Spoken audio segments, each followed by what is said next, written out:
2019లో వచ్చిన COVID-19 virus ని ఎవ్వరూ మర్చిపోలేరు. ఎందుకంటే కోవిడ్-19 వల్ల ప్రపంచవ్యాప్తంగా 70 లక్షల మంది మరణించారు.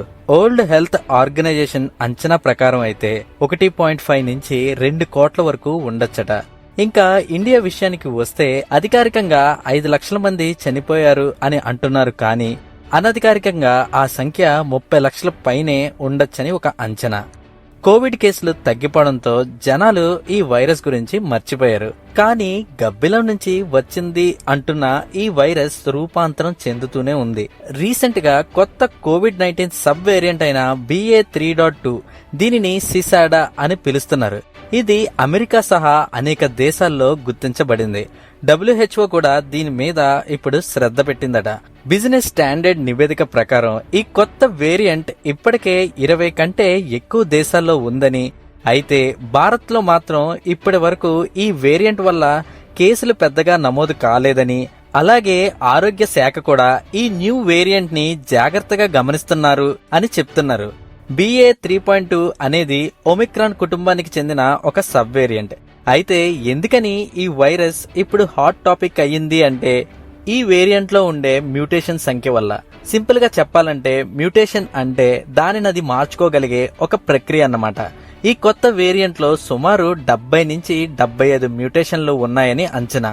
అందులో చాలా స్పైక్ ప్రోటీన్లు ఉన్నాయి. స్పైక్ ప్రోటీన్ అనేది వైరస్ ని మన శరీరంలోకి ప్రవేశించడానికి సహాయపడే ఒక భాగం. దీనివల్ల అది సులభంగా శరీరంలోకి వ్యాపించే అవకాశం ఉంటుంది. ఇంకా చెప్పాలంటే కొంతవరకు మన రోగ నిరోధక శక్తిని, అదే మన ఇమ్యూన్ సిస్టమ్ ని కూడా తప్పించుకునే అవకాశం దీనికి ఉంటుంది. అయితే నిపుణులు చెప్తున్న దాని ప్రకారం మ్యూటేషన్లు ఉన్నాయంటే ఇది తప్పనిసరిగా ప్రమాదకరంగా మారే అవకాశం ఉంటుంది అని.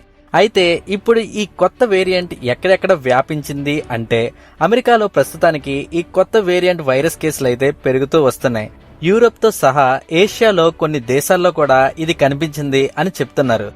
బిజినెస్ స్టాండర్డ్ ప్రకారం అమెరికాలో గుర్తించబడిన ఈ వేరియంట్ ఇప్పుడు ప్రపంచ వ్యాప్తంగా పరిశీలనలకు దారితీసింది.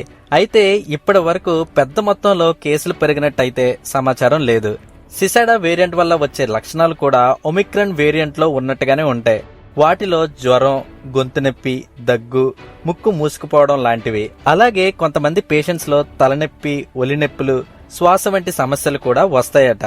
ఈ BA.3.2 వేరియంట్ మరింత తీవ్రమైన అనారోగ్యాన్ని కలిగిస్తుంది అనే ఆధారాలైతే ప్రస్తుతానికి లేవు.